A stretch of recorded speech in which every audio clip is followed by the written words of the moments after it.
A wizard is never late, nor is he early. He arrives precisely when he means to.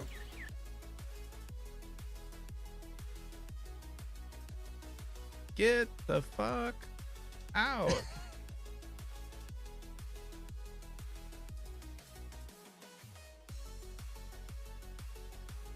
One, Kid can't even read. two.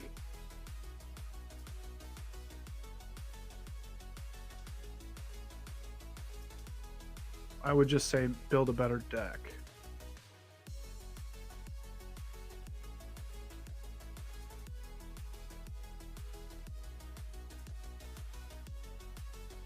Hello, boobies.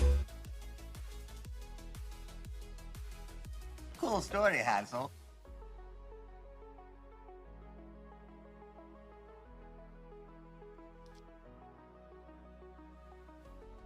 Oh, good for you.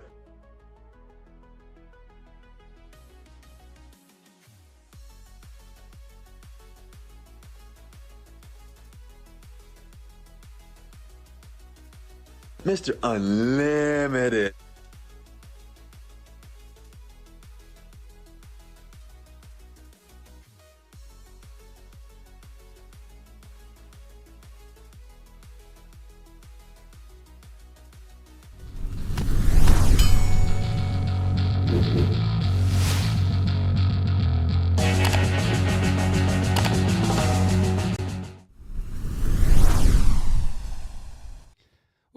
Welcome to the CommanderSmiths. We are the CommanderSmiths. I'm Adam Smith. I'm Lowry Smith. Don't worry. We're cousins. And we got one right away. Get the fuck out. This is episode 419. One episode before 420, which appears on, is going to happen on 420, which is kind of a weird coincidence, or maybe we planned it. No, I mean, a little bit of planning took place like a couple months ago, but we had to we're going to do episode 420 on April 20th. Next Monday. Next Monday. Let's go. We're gonna do some THC drinks. It's gonna be games. It's gonna be fun. We're gonna do some game stuff. Yeah. We're gonna bring I back. think we're talking bringing Stump back. Stump. We're talking maybe some staple verses, probably a tournament. Maybe then something else. I don't know. Maybe a real segment. I don't know. Do we do a real segment when we're having a THC drink? I don't know. We'll see. We'll see. Maybe you were predicting a potential secret layer of some sort. It just feels like there should be a secret layer. You are the secret layer guy. I'm So the if you secret feel it layer. in your bones, We're the secret layer Smiths, right? that's you. Speaking That's of, did you buy Adam. the one today? No. Yeah, it sold out. That sold out in 30 minutes, man. That's pretty damn crazy. quick. Yeah. I mean, the cards weren't amazing that are in it, but still A mystery booster box, like we I talked think, is a about huge last draw. week. Yeah, that has gone way up in price, up to over $300. So, but yeah, what do we got for tonight for our 319 episode? Oh, sorry, 419 episode. Yeah.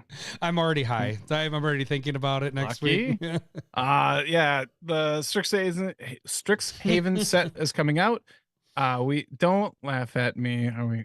One. All right, there we go. Get me. So the Strixhaven thing is coming out. Set. I kept on saying like thinking episode. I'm like, nope, that's what this is. The pre-release is this weekend, and then then we have the actual set release the following week. So The following week. we're doing our Fave 5 commanders, Fave 5 cards, which ends up being a top 10 of each because we don't know each other's lists, and that's always nice that way. A little announcement is it was your birthday. Happy birthday last week. How old did you turn there, buddy? Thank you. I'm 42 now. So wait, are Old you still within the draft age now? Didn't they expand it to include you? No, I think it stops at 41, I believe. Oh, so you just got out. Lucky. Just got out. They don't want me anyway. I think gout is a disqualifier. Right. Yeah, I think let's see, for me, gout, high blood pressure, anxiety, like just I don't think they're Do I you don't think they care. They don't care about anxiety? No. Having panic attacks? I think I would probably No. I think I'd be excluded from that. But I'm 43, so good for me. Not yet. All right. Aren't I? Or am I? No. Yeah, you. We are the same age. Oh, you for are a month. 43. Wait, No, are we? This is 2026. What year did you graduate high school? 01. Yeah, you're 1 year. Yeah, behind okay. me. Yeah, okay, yeah. so we are the same age. You are right now. 42 currently. I am 42. You'll be 43. I'll be 43 in a month. Okay. So yeah. So we got that stuff next week. We got all this stuff this week. Lowry's birthday. I think that's it. Really, we're just gonna kind of jump in to this episode. Trying to think. Oh, I did have a soccer tournament this last weekend. That was an interesting thing down in Iowa. Yeah, they took third place, but out of 3 teams or what? Kind of. I mean, it was out of 5. It was out of 5. Yeah. So it wasn't that many. But here's the part. The kicker of it is the team we lost to ended up winning it, and we beat them 3-1 originally. Like we beat them 3-1. Then we played our second. So is it like a round robin style tournament? So everybody plays and then they seed you. We had the second seed, and then we ended up playing them again, and they beat us 1-0 off of. Okay, so this is going to be a little soccer technical talk, but these are 11 and 12-year-olds, and they called our goalie held the ball for 8 seconds. I have played soccer all my life. I've watched some soccer as well. I know they call it in the professionals, but I've never heard that or seen that call. And so these are 11 and 12-year-olds, and he called the 8-second thing. And then I don't even think he played it right. I think he made him take a corner kick, which they scored off the corner kick. Like corner kicks are one of the places where you're going to see, like, if you have a good corner kicker, you're going to get the ball scored. That's probably your majority of the time you're going to see that. So it's just, you can't get soccer. It's not that technical. You're right. Exactly. That's the thing is like, he blew the whistle and no one knew what was happening. That Ibukaki is saying you can't get soccer technical talk with a bunch of children playing soccer. It's not that technical, right? But yeah, it's just weird because I don't know. So then it sucked because that ended up being the game, and so the boys were pretty upset. But it was our first tournament to get the season kicked off, and that's my first experience of traveling to a sport for the boys. You know, like you did it when you were growing up too, right? For football and stuff. Did you guys travel to different? No, they wouldn't do tournaments for football much, would they? But you had wrestling. For what? So for football, like you'd have in-house, and then once you hit middle school, you go to your conference, which is generally just like surrounding cities within. Our furthest one was like Hutchinson, was like an hour drive for us, but everything else was pretty like within a half-hour drive for us for football, and that was all the way throughout. And then wrestling, you could, I mean, most of the time it was mainly in state. The only time was like when my brother was in freestyle wrestling during the summer, that you'd be going to whatever. It's a nationwide tournament. If you wanted to go, you could go. Most of the time we stuck around the, Iowa, North Dakota, Wisconsin, stuff like that. We didn't go crazy far. Yeah. But he was pretty good. So he was, it was worth driving as well. Ibukaki's he's traveling is a thing that rich people do these days. We all had to play local city town sports. Yes, I agree. That has been a big change. I would say, I like the change. I wouldn't say it's a rich people thing necessarily. I guess not rich people. I wouldn't say I'm a rich person, but it's all year round has shifted from when we were kids. Like, I did end up doing all year round once I got to junior high. But, you and I, we put whatever season it was like, okay, well, this is soccer season. All right, now it's basketball season. Now this is baseball season. And you just shift seasons. And now it's more specialized early on. And he's been in it. You don't have to do it that way. That's what a lot of kids are doing. And actually and we've talked about this before. We have asked him, do you want to play these other things? And it's not us going, you're only playing soccer. You're going to be blah, blah, blah, blah, blah. It's what do you want to do? And he's like, I want to focus on soccer. And so we're like, all right, that's what we're going to do. And it's fun. Yeah, you don't want to create like a situation where burnout happens by any Right. means. Like you want them to enjoy the sport. Right. And improving and doing well in the game helps a lot in that regard. Yeah. So Hockey he's feisty. It's like, what the fuck are we talking about? This is magic podcast. this is a live podcast sometimes if you listen real hard. All right, fine. We're moving on. Fine. Fine. We're doing it live. All right. Okay. Well, let's just do the really quick tags. There's a bunch of ways you guys can support us. Or did you want to do it? No. No. I'm pointing to you. Okay. I do not want to do it. Okay. So there's multiple ways you guys can support us.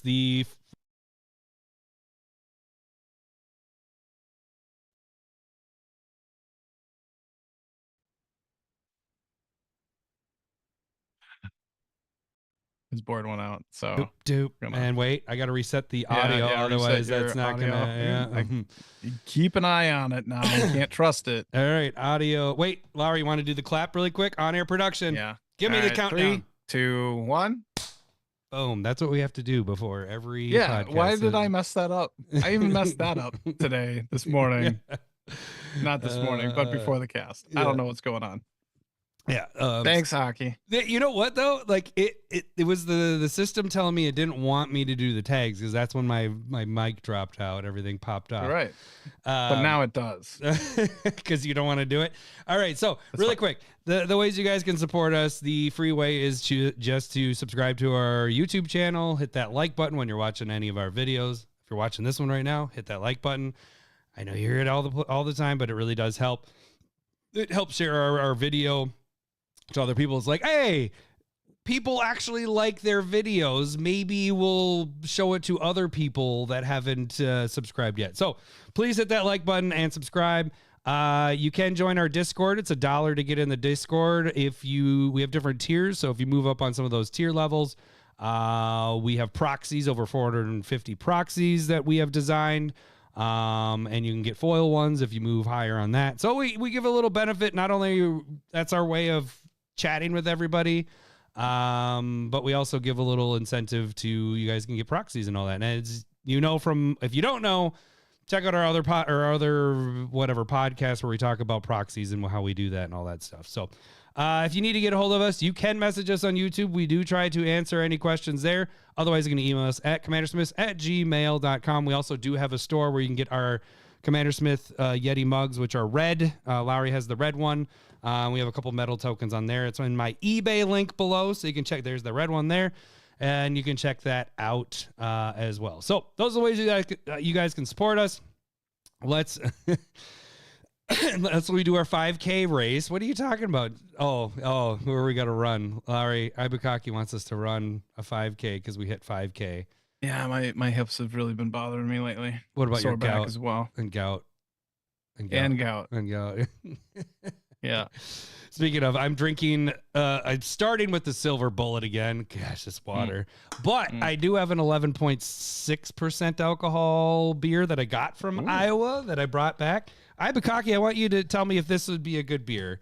I know you might have seen it on the Discord, but it's from Barntown Brewing, and it's Rocky Road. What is it? Rocky Road Inspired Imperial Stout, brewed with chocolate, walnuts, and marshmallow. I don't know. And it's from Iowa, so I got a local beer. I know you like to do that too, Lar. When you go places, you try to get the local stuff. Yeah. It was interesting trying to get the beer there because it was like, I guess they have different liquor laws where you have to, if you're having, I don't know. Somebody was telling me that used to live there, one of the parents, and they said that they have to get like approved by the state to be able to have more alcohol. So they didn't have selections. Like I went to 2 liquor stores and it had just the basic whatever. And then this of draft beers, not draft beers. What am I trying to say? Is it draft? No. Craft. Thank you. Craft beers, it would maybe be half a fridge, it didn't have much at all. So there's some weird laws there, I guess. So, but this one's really good, really delicious. That sounds like monopoly laws right there. Yeah. So you can only carry the largest brands in America. If you want to carry anything local, you gotta pay a different license, more money I feel like to that's support an local economy shit. that's an impression of somebody that no. No, it isn't. Well, That was not an impression of anything. I would never do that. Ibukaki, yes. And This is a very I'd good do beer. a better job. I thought it was pretty good because it sounded like it. well, you gotta, I gotta like dumb down. You got to do this a more. lot or this Yeah. a lot. I mean, there's a lot of jerking off dudes and, you know, hands going in and big and small, big and small. All right, let's get to the actual. We're going to get another comment. Oh, they went political with it. All right, so we have our Fave 5. What do you want to start with, Larry? Do we want to start with our Fave 5 commanders or Fave 5? I like starting with legends because then if there's any rollover, it can work in for the Fave 5 part too. Okay. I believe who went first last time when we did this? With my kids, when I'm putting them to bed, I do like a one question, and either they can ask me any question or I gotta come up with some bullshit question for them. And Elise came back into the room and she's like, "What was the question you asked me?" And I'm like, "It's been 2 minutes. Of course I asked you a question." She's like, "Yeah, but what was it?" And I was like, "I literally can't remember." 2 minutes ago. Okay, so and so you asking me what we did the last time a set came out, which was a month and a half ago, I don't know. It's funny because you sound Don't like know. Zeke yesterday when we were going to pick up the dogs from the dog kennel place. I was asking him like what he did something yesterday, and he's like, "I can't even remember what happened earlier today." I was like, "What the fuck?" It's like, you're a kid, you're supposed to remember this stuff. All right, well, let me. I guess. Hey, actually, do we want to? It looks like we just got a new patron. Oh, really? Yeah. Who's the new patron? Maybe we just save it for the next time. Well, When we're let's do two shout outs. Who's the new patron if we just got one? Jason Cooley, Jason Cooley. Hang on. Boop, boop, boop, boop. $15 patron. Hell Thank yeah. you so much. Welcome That's to a big meat time. forest. That sounds like a fairy tale of a meat forest. Thank you, buddy, for becoming a patron. Hope you're listening live right now. I'll try and send you the Discord link when I'm editing tonight. So Sweet. you might be sleeping, but Awesome. Thank you Yeah, for becoming thanks a so much. patron, buddy. Everything that you guys, I mean, the big thing with the patron stuff is more than you guys know, it helps us keep running with all this because you guys, it helps pay Right. for everything that we're doing, the video, all that stuff. So, he Oh, is you're an old one. yeah, So- that's. I was like, I recognize the, the name. Yes. Okay. Yeah. but I thought he That's just all right. upgraded. All right. it's either. Thank you for Upgrading. upping it. But seriously, You get that's when we say the promotion for the becoming it's not only just like become a patron and get on. Really want you to get on the Do you have Discord. the Discord link? Do I What's have your? It doesn't matter if you got your tag. it? Well, no, I was just gonna say like It's different. getting people into the Discord is most important. Like being able to chat with people and have conversations and all that. But also with you guys supporting us with that, it helps keep this going because otherwise things are really, it gets expensive, especially this day and age right now with how everything's expensive. And so we have monthly fees of everything. So really appreciate all the patrons, anybody that has donated over the years, all you guys. It really helps us keep going here. And that's why we've been going for 8+ years. If we didn't have that, I don't know if we'd be able to go because this would be pretty tougher. expensive. So, well, let's do this because I think I always concede and go, Lowry, why don't you go first? I'll just go first today with the legends, and you can go first with the Okay, cards. How about pretty that?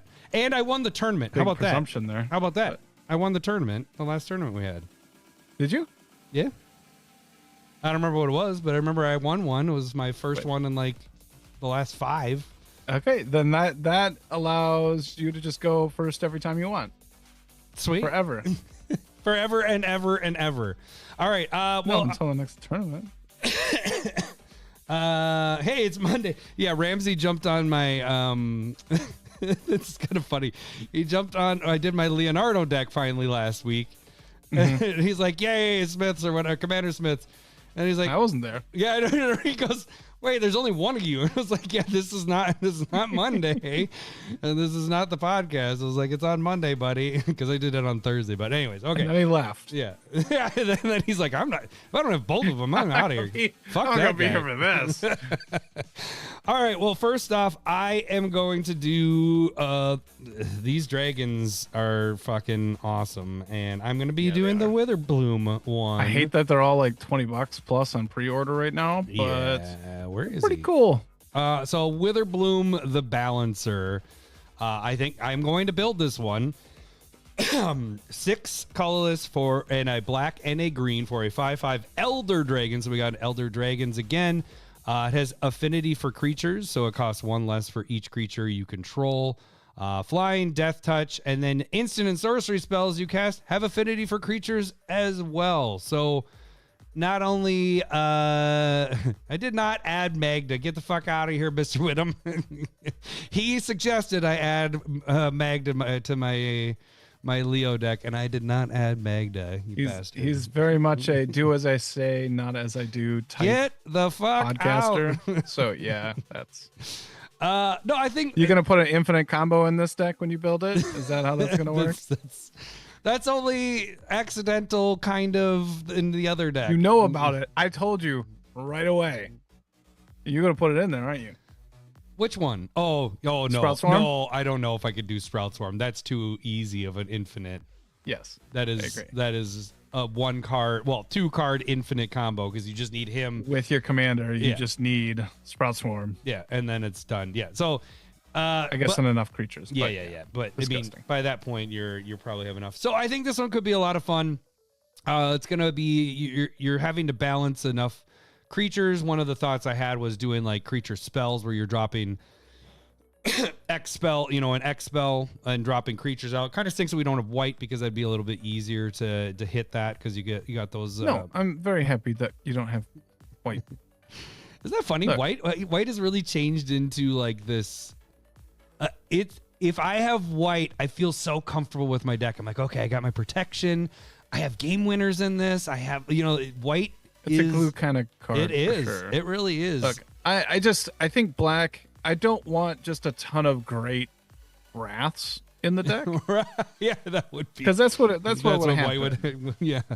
I can also see you kind of like crossing over because I have what's the red black? What Will and Oh, what's my red black deck?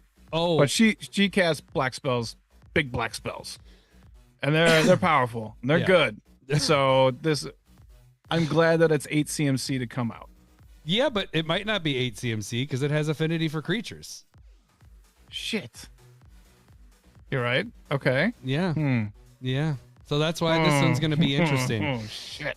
Yeah, no, but all these dragons, and we're going to probably talk about all 5 of them, are really, really good. And the one that I know that you're going to pick next is, like, if you weren't taking it, I was going to take that one too. I was like, I want this dragon, I want this dragon, I want this dragon. Only likes things with white. I see what you're saying there. He likes Tad. too much mayo. I agree. But yeah, no, I think this one could be fun. There's a bunch of different ways you could go about it. Your mana dorks are like counting for 2, so you're dropping a Land of War elves, and it's really, this is 1 less, and it's making your instant sorceries better. Like, it's just, this can be really, really silly. It's gonna get disgusting, isn't it? Yeah. So this one's gonna be fun, and I haven't built a dragon. I have my Arcades deck, but then that shifted over to Felithar, which isn't a dragon deck. So, and this isn't going to be necessarily a dragon, but I love me some dragons, and I'm glad that I'm going to have one as my commander here. So I think for sure I am building this. Hey, this is kind of a record, dude. What are some spells that you're hoping to be able to fit into the deck? Like Did you already say them when I wasn't paying attention? No, I didn't. Okay. But I was saying, like, somebody brought up Torment of Hailfire. Are you going to be a dickhead like that? Torment? Ooh, that could be really brutal. I mean, that would be the spot to fit it, right? Because then it costs that much less to come in. Right. Yeah. You want to do Exsanguinate? There are some dick stuff that are in there, isn't there? Yeah, I know. And you wanted to add white. Because I just wanted 3 colors. That's all I wanted. I wanted 3 color. I like 3 I'm okay color with decks. that. I like 3 colors too, Yeah. but I disagree. I don't even like the Is It one. We were talking about that one earlier. I don't know if we're gonna say anything about that, but I agree. I look forward to what you come up with Witherbloom. I think there's a lot of disgusting. Yeah, there's some. Like Azuri's Predation. Which one is for 3 Azuri's? green. That's the one. It's 8 mana, but then they yeah. come down and make more tokens that fight everything. Yeah, And then the just next spell across costs the nothing board. because you just made 15 4/4s. Yeah. This, How about you do some Eldrazi spells where they're like they're just literally gonna come just in going to be free? Yeah. Hey, you have ideas. I might just write that down right now to give myself Eldrazi. Okay, good job. Look, there's not that many. They're not that good. Just All play. Is Dust. I was wrecks about you to too. say all is dust could. Oh yeah, that wouldn't work. Fuck yeah, because all mine are colors, so that doesn't Yeah, work. fuck All yeah, or fuck yeah. All right, Lowry, what is gonna be your first pick here? I'm gonna go with also a dragon. I don't want you stealing my shit. Lore hold, right? No, I'm gonna go with the What? one that I like the most, even though I thought that was the one. That's the one that I really like. I do really like that one too. I just figured that the black-white one was gonna be cheaper, and really they're not. So I gotta switch back to whatever one I like best. I'll go with Lorehold. Yes. The historian. Because I was gonna steal it if you didn't, but no, because I was letting you. Okay. All right, Lorehold, get back here. Lorehold. Lorehold the Historian. 3 in a red and a white for 5/5 flying haste. Each instant and sorcery card in your hand has Miracle 2, which is ridiculous. It's so stupid. Well, and then add that last part. So basically what that means is the first card you draw every turn, if it is instant or sorcery, you can pay 2 to cast it. And then at the beginning of each opponent's upkeep, you may discard a card if you do draw a card. Yes, you miracle every time you can. Yes. Miracle does not follow timing restrictions, so you can do a sorcery at miracle speed. The card's ridiculous. Mm-hmm. The card is bonkers, and the card is silly. So talk about, you were just saying now the ridiculous stuff I was going to be able to do. Think of all the, you're in white. You get white here. And Right. You're going to be able to play. That's okay if I get to do it. I want you to understand you get all the big monster spells if you want, and sorcery instant Honestly, doesn't matter. I went through it, and it is really just a ton of wraths. That was one of the things that really brought it down for me. Oh, I think because it was just very, very narrow. Because there's like the just destroy everything type cards. Mm-hmm. And they're just like Jockle Hops, the World Fires, the like 6+ CMC on stuff that you're casting for 2. It's a lot of blow everything up. And I don't know if that's exactly what I want to be doing. And maybe I can look smaller and be happy with like paying 2 for a big score, as we were talking about on the Discord. That would make it good. I'd be happy with that. Yeah, two for a big score. Now you're thinking it's a good card, right? Like that. Yeah. 2 colorless. 2 mana big score is a good card. Then you get 4 mana big score. Yeah, is a you pretty discard only mediocre one card. You get 2 cards and 2 treasures. Yeah, I mean it replaces itself. That's You get a discard card. yeah. Yeah. That's not good. Yeah, but It's real love possibility. faithless looting, because of the looting part, right? But Because 1 mana. it's 1 for 1. Do you like Harmonize in green? No. You want to play? Yeah. But you're getting treasure, and it's at instant Nobody cares. speed. It's Nobody at cares about instant treasure. speed. Harmonizes a sorcery as well. We can't do that at instant speed. Nobody even likes red. But Lorehold the Historian does seem really cool. I'm going to struggle on spending that kind of money on like $20+ on any of these dragons right out the gate. But Give it I time. do really like this one, and if I were to get it, I would build it. Yeah. If you get it you will come. No. Whoa. Yes. Confirmed. Oh, can I go with you to pre-release this weekend? I hope you open this. All of a sudden, Larry's in there. I didn't say instantly. Oh, I I'll go home and do it by hold the card like Grandma's Boy, where he puts the Laura Croft on the back of the toilet seat. I can't stop. It feels so good. Stop. Oh my god. Oh, lower hold. Okay. So you want the white black one, right? Yes. Okay, I won't go for that one. So let me get the other one out of the way then. I'm gonna get Quandrix. I think that one's pretty sweet. If number 2 was here, 2-mana approach. That's a good point. Approach the second sun.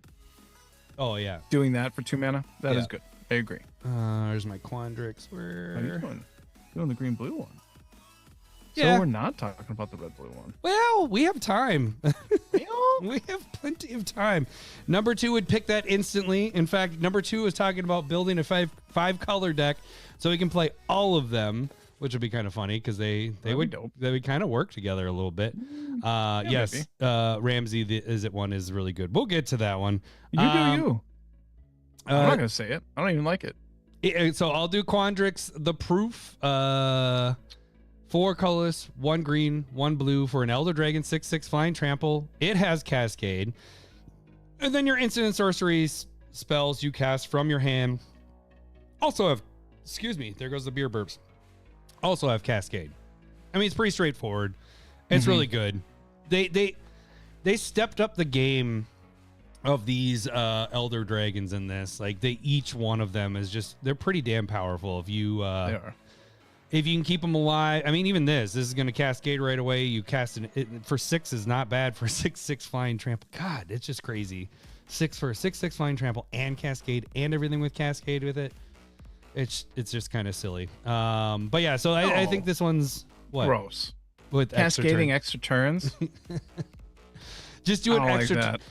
Like just make a complete dick deck and just all extra turn type stuff. Yeah, this one isn't one I'm gonna build, but I like it. I like these Elder Dragons. I want to talk about all of them, and so this one is right up there. Like I said, I'm not gonna build this one. Cascade's kind of fun. It's the only sliver one that I would ever build is the Cascade one because of the randomness for it. I think that's pretty a cool I don't angle. think you have to do extra turns on this one. But just think, like, if you are super heavy on your instants and sorceries in here, from hand have Cascade. Like, that's the thing about this is very much like the sliver one is because you cascade into an instant, which cascades you into another one. You just cascade until you're done. Well, it has to be from your hand, right? So is that how you cascade? No. Cascade. When you cast you a spell, exile it. So, but the instant and sorcery spells you cast from hand have Cascade. So the ones that it cascades to get, that one's exiled and not from hand and Cascade. You get what I'm saying? So I don't think it has to be from hand. Cascade is whenever you cast it.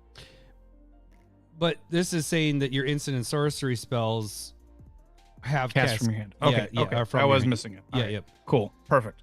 Because that would have sucked. Yeah, because then it would just be like, go through the entire... So yeah, your instant sorcery spells have Cascade, but they have to come from your hand in that case. So. Thank God. Yeah. But I do like how it's very much... this. Obviously, the last set was that way too. Its Mystical Archives were very heavy in the instant and sorcery stuff. And I like how each one of the dragons is just fitting with that. And they're good. Like, this is just... a good card. I think I would like this more. No, you'd have to build around it. I was gonna say as a 99. This is just you'd have to build around this guy to make it all work. So you could. Yeah, that's true. You could cascade it into a cascade. Like, yeah. All of your cards already have Cascade, so they got double Cascade with. Cascade is now sounding like it's not a real word anymore. Cascade? Because we've said it so much. I think we said Cascade about 14 times in the last minute and a half. It's a dish detergent. That's fine. But yeah, I like that all of these are doing different things with instants and sorceries as well. Like that's why it being 5 color, have all these dragons Could in there, work. works. Could work. Yep, for sure. I actually want number 2. Hey, number 2. Except you don't listen to the podcast anymore. You just are Also, on the he Discord. does not spend money. So Yeah, that's. he is. Well, let me hit this. Some people would call him cheap, Not but me. really he's just frugal Not with his magic. You got to money. say not me. Not me. Just No, some no. people I've heard. Just kidding. He doesn't I listen to this wouldn't say podcast anyways. We could insult him like We could crazy. rip him all the time. And he wouldn't even. What are you talking about? All right, Larry. Where are you going for your second pick here? All right, let's Chandrax or whatever it is. Silver Quill. Silver Quill. Yeah, where'd Chandrax come I don't know where you came with that one, but Silver Quill. Sounds like a name that Wizards, if you want to hire me, I can mumble words and names for new things coming out. Silver Quill, the Are you gonna say it? disputant. Can you hit your own button? Can you hit your own? She can't even read. All right, I'm not gonna retry that. Is it- 2 and a white and a black for 4/4 flying vigilance. Each instant and sorcery spell you cast has casualty 1, which means when you cast it, you can sacrifice a creature with power 1 or greater, and if you do, copy that spell. You may choose new targets for the copy. This is good. Casualty 1 is super easy. Mm-hmm. Black and white has token producers, especially in the instant and sorcery variety. And so it can feed itself. It's kind of like in my mind, it's almost like a token doubler there, even though you do have to sacrifice 1. But if you have 1 out there and you're like, I have an instant, make 2, sacrifice 1, make another 2. Like, I think it's kind of fun. And then also, It's only like, 4 CMC to come out too. Like, right, it's This is it's the very easiest one to playable. get out. You'll have it out and about for a lot of the game. I think it fits really well in with the blood artist type effects where you're sacrificing creatures so that you can have drain and gain effects going on. I think there's a lot going for it. I'd probably like to do something other than drain and gain, but I think that's the way it's going to end up being. Yeah. Has some other sack outlets in there to kind of control and then win the game. This one I think could fit in as a 99 as well in decks. I mean, in decks you're typically playing. Yeah, you saw Mr. Whittam's. He No, said- that's exactly what should happen. Yeah, They he- should not. read what Okay, he we'll said. read it. I do like the idea of hiring illiterate people to quality control the text so it doesn't get too wordy. That's exactly how it should be. It's like whenever you have a hard problem, you got to hire the laziest person and they will find the easiest way to do something hard. If you want less words on your magic cards, you need to hire people that don't know how to talk, Yeah. and they just say it with the least amount of words possible. I eat food, dinner good. Back to caveman. But with this one, you could put this in a lot of It's already decks spiked. as 20, the 20 cast is an Is $8 it? card. Oh, is it? Yeah. But this could be in other decks. I mean, typically you're playing a lot of instants and sorcery. I wouldn't say a lot, but I mean, if you're over, what do we say, 10, 15, then this is it's going to interact with this pretty well. So this could be not only as a good commander you're building around, but it could also be in a lot of those decks, just black and white decks in general.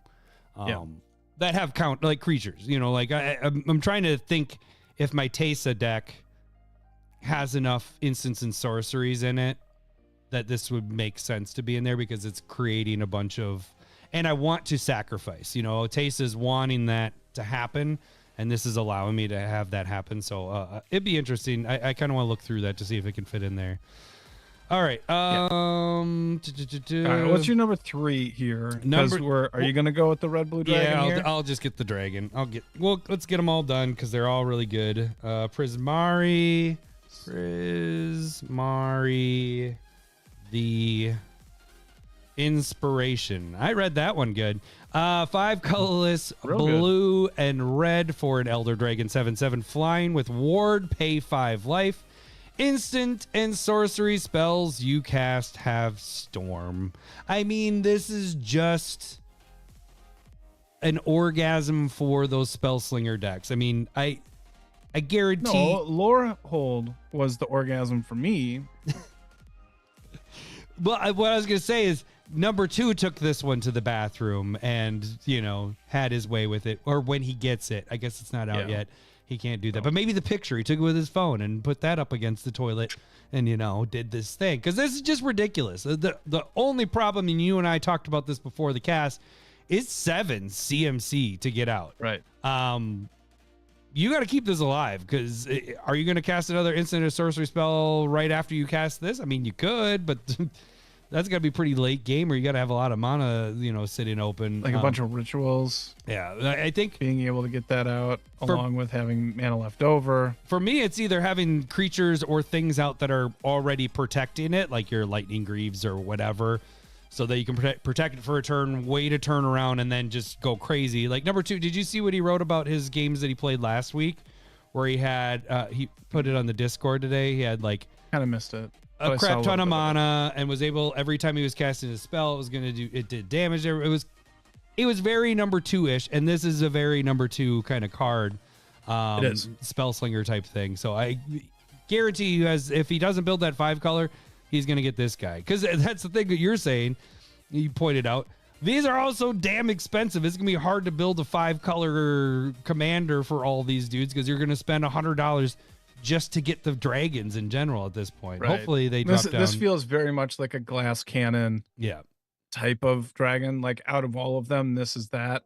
Yeah. Because like you're saying, you put this down, if nobody removes it, then everybody deserves to lose. Like somebody has to hold on to removal, and you eat that 5 life all day. Yeah.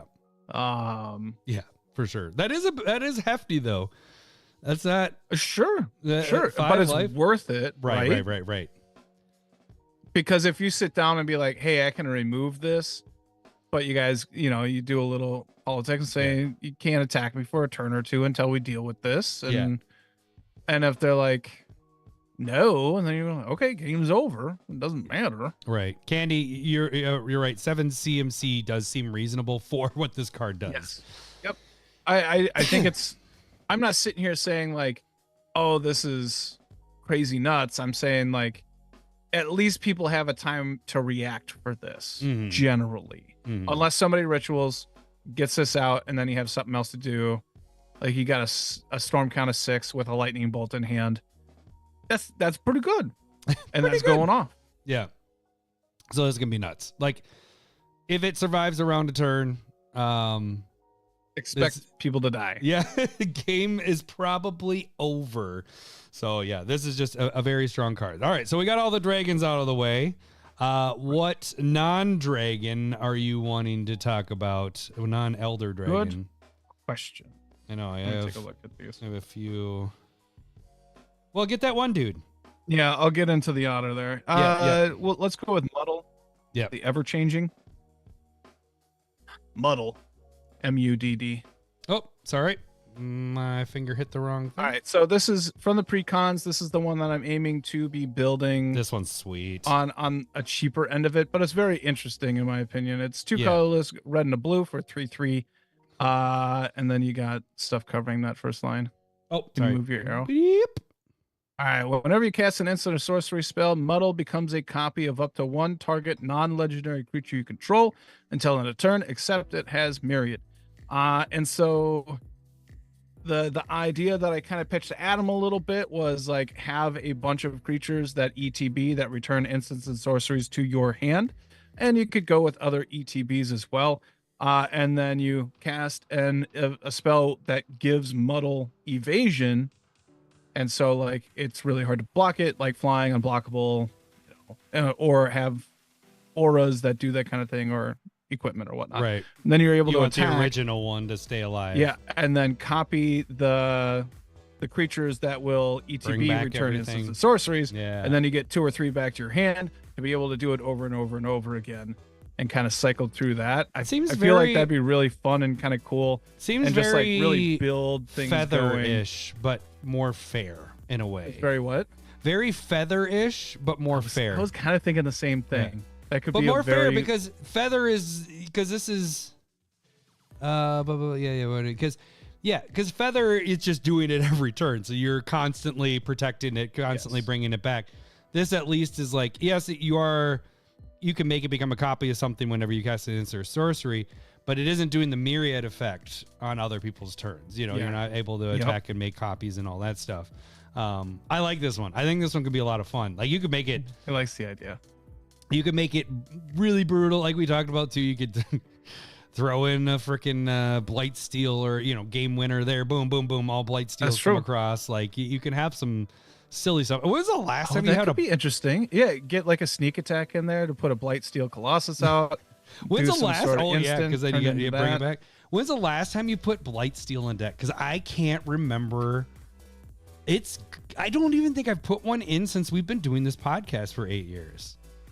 No, the only time I ever did it was to teach you and Trombley a lesson, and nobody cared. Do you remember that game? You might have mentioned it before. I don't remember. No. Now explain it. It's because that was when I was on the kick of hating poison and how stupid it was. Yeah. And so I built.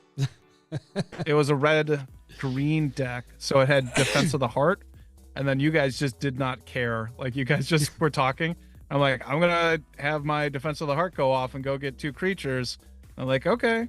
And then I went and got Blightsteel Colossus, Kiki Jiki, tap to copy it, kill one of you, whoever was the bigger threat. And then I said, go. And that other person was like, land, nothing. I'm like, Blightsteel Colossus, 2 of them coming your way.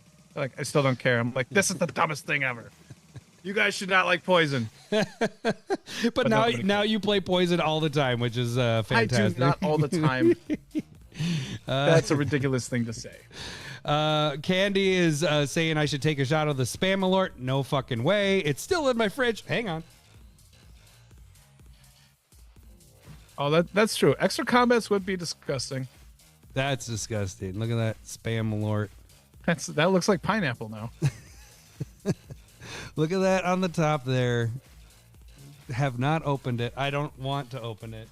No, you shouldn't. You should not. You should just throw the whole thing away. You know where the bad guys from Ninja Turtles come from? It's not from ooze. It's from this. It's from Malort spam? Yeah. That makes sense. That's probably like Bebop Rocksteady ones. Yeah, right. They're so angry. So model's something that I plan on building. I think that'll be kind of a fun way to go about it. Oh, no, I could not do this. No, I could not do the Malort out of there. That's dangerous. If I didn't care about puking, maybe, but I'm such a pukophobe. I don't like puking at all, so that is I can't do it. I could not. Is that even a word? Is that a real word? No, pukophobe? I just made it up. It is a word there is a phobia for puking. I don't remember what it's called, but it should be called pukophobe. Pretty much, yeah. Pukophobia. Well, how much would I have to give you to take a shot of that? Who, me? Yeah, you. Couldn't be. What? Why did I laugh at that? All right. No, nothing. You'd have to pay the you do it for bills. free? I'm not. No. You do it for free? Listen, you would have to pay the hospital bills and get a third job. Because I don't know what money amount I would have to do. Like, I think mine would be in like definitely the thousands. No, it's not 500 because you'll die. You got to pay for the funeral. I'm not saying. I'm just saying taking a shot of that. I don't think. Do you think it would be death with that? Do you think it'd be food poisoning? Look, I'm gonna say yes so that I don't have to do it. Like, that's not. The point here was not to be like, hey guys, donate so we can take this, because that's not what I'm doing. That's absolutely what's happening. No, that's what you're doing. I do not want to take this because Tad's writing this down right now, and he's going, how much the Smiths. How much? Got it in all aspects. Legit kill the Smiths, like the play mat. And then what are the cops gonna say? The play Like mat Tad's that like says, they had a jar "Kill the Smiths." of Malort spam. This was I had nothing to do with this. This was on their podcast for years. I didn't do it. And he's just like doing a little drop into our water. He's like a poisoner in Game of Thrones. Oh man, yeah. He'll have Malort spam pizza. You're like, oh, this tastes good, guys.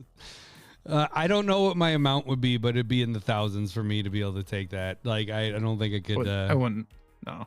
You're just worried that actually it's gonna happen, so that's why you're Right, like, no, I don't you want to could give a just number. put your- No. Hey, he's right. Candy said it's been refrigerated and in a mason jar, completely sealed. It's just like, you know. Did you do some sort of technique that like? No, not like my crazy mom Cleaned did it? with everything, where you got to boil it so it sucks it in. No, Yeah, I you didn't do any- that. No. All right, then it's just death. All right. Muddle. Good. Like it. Muddle the puddle. What's your fourth one? I'm gonna do the other one that I did. We talked about yesterday, last week, but I'm It's gonna all the do same. Killian. Nobody knows when we're doing this stuff. Killian, decisive mentor. This one I'm really thinking about building as well. Because the biggest reason, and I mentioned it last week, I'm not gonna go too in depth. I guess people didn't listen last week. One colorless, one white, one black for a 2/3 human warlock. Whenever an enchantment you control enters, tap up to one target creature and goad it. I really love goading. I think it's a lot of fun. I like that mechanic a lot. And then whenever one or more creatures that are enchanted by an aura you control attack, draw a card.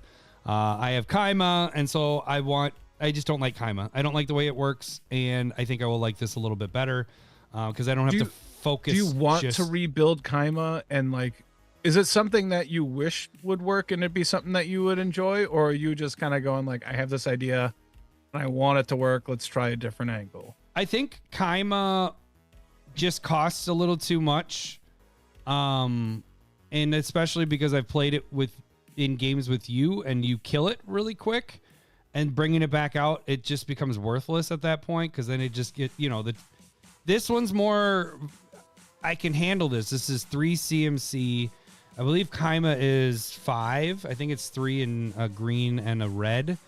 Yeah, but this one I don't have to be just focused on auras. I can play enchantments and get the benefit of goading something. And then the auras are a double whammy for me to draw a card. And Kaima was never going to win. Like, you're not going to swing. Like, the idea of it is like, oh, Kaima's going to get 1/1 counters and blah, blah, blah, blah, blah. And that's how I win the game. It just never. It's 2 in a red and a green. Is it 2 in a red? Okay. So maybe it's not as crazy. It got targeted so much that it just. And you really have to be focused on the auras on other people's stuff. And I think I like Killian better because I can play enchantments and I don't have to be focused on auras necessarily. Okay. So yeah, that's fair. A little bit more flexibility, a little cheaper. Yeah. Different colors. It should feel you're gonna have different card selection. Oh yeah, yeah. There's gonna be no repeats really of the cards because 2 different colors completely. So, but yeah. So I think this one, I'm for sure gonna build the dragon and then Killian. I think if I can get to it, but like. We have so many sets, just set after set after set. So, and then Lord of the Rings is coming in a bit, and then Hobbit is coming in a bit, and I'll probably build a couple from there. So, yeah, this is gonna be my record year, I think, Lowry, for building decks, because I'm 2 decks in, and 4 months in. That's pretty good for me.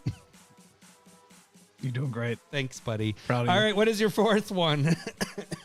I think I haven't read it since I did this like last week. Aziza. A-Z-I-Z. A-Z-I-Z-A? Yeah. Mage Tower that Captain. one. There we go. Red and a white for 2/2. Whenever you cast an instant or sorcery spell, you may tap 3 untapped creatures you control. If you do, copy the spell. You may choose new targets for the copy.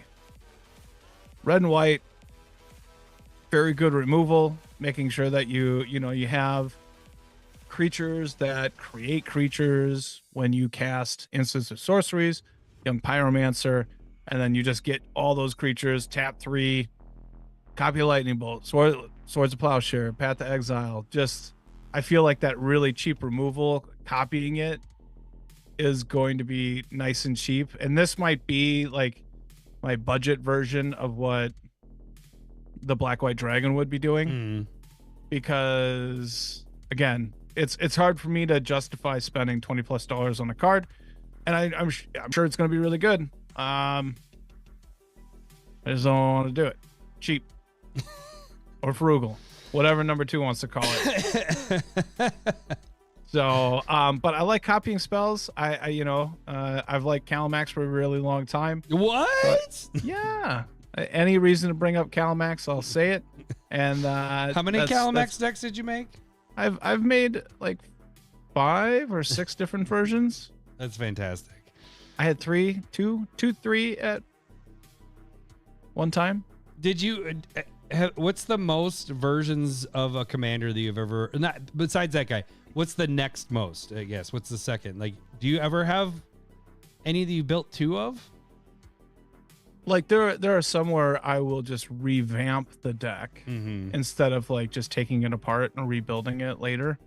I haven't done that other than Calamax.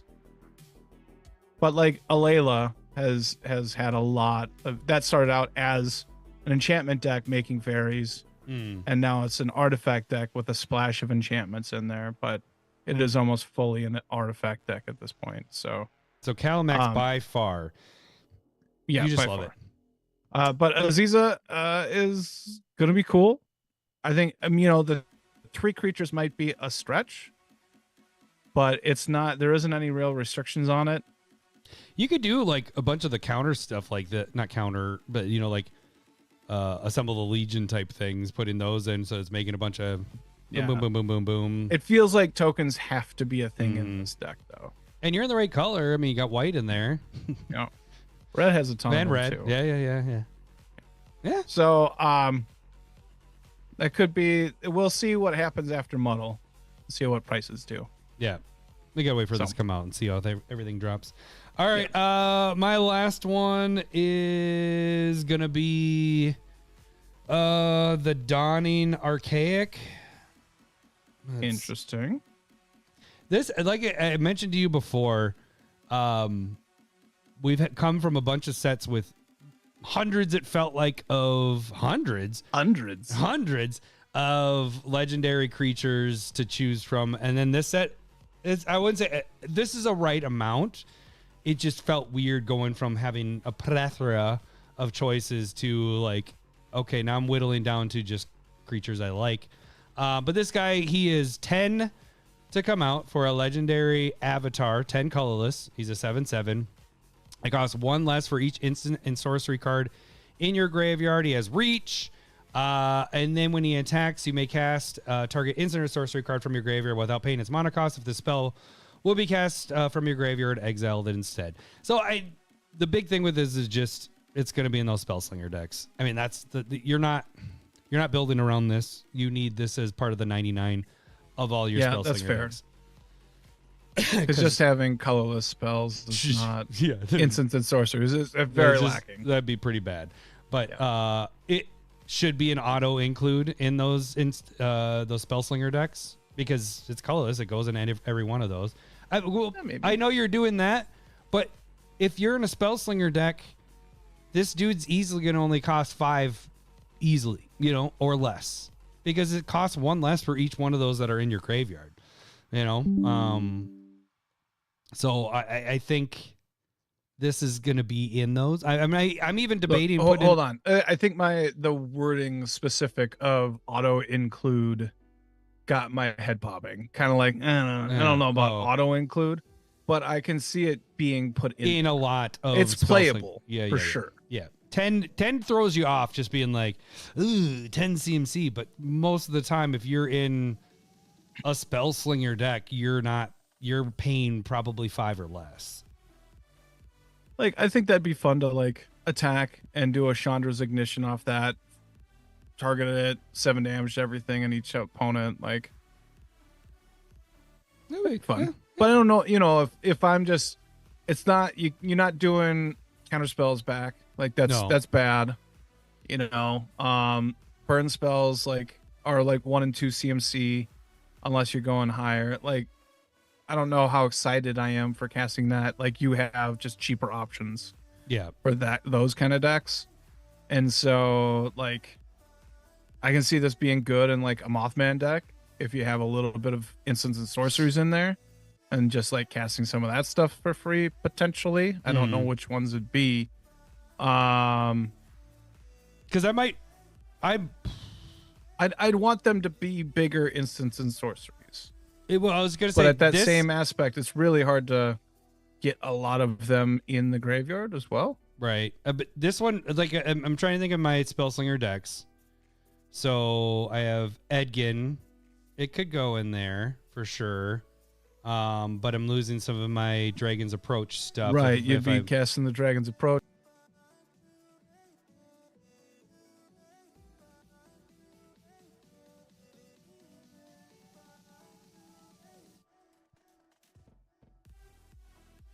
Sound again. I popped out. Can you hear me now? Oh, I can hear you now. Okay, good. You see your audio going? Hang on. Let's do it again. Clap it for a second time. All right, I'm pressing record. Give me that 1, 2, 3. 3, 2, 1. Yeah. All right. So I'm just saying, like, I wouldn't love it in the Edgin deck. No, so the one that I was gonna say that I actually would probably like it in is Storm. I think Storm would be kind of nice because I have so many. Everything's Storm's that glass cannon thing where sure it's a lot of spells, and so he's gonna come in and then being able to cast he's a 7/7 reach, so it's also giving me a body that I can whatever. But then being able to add to my storm count with his attack and everything, so he could go in there. We'll see. I just have to find a spot for it. But it's not. Again, this is my 5th one. It's not a one that I want to build as a commander. It's just it's more of a 99 for me.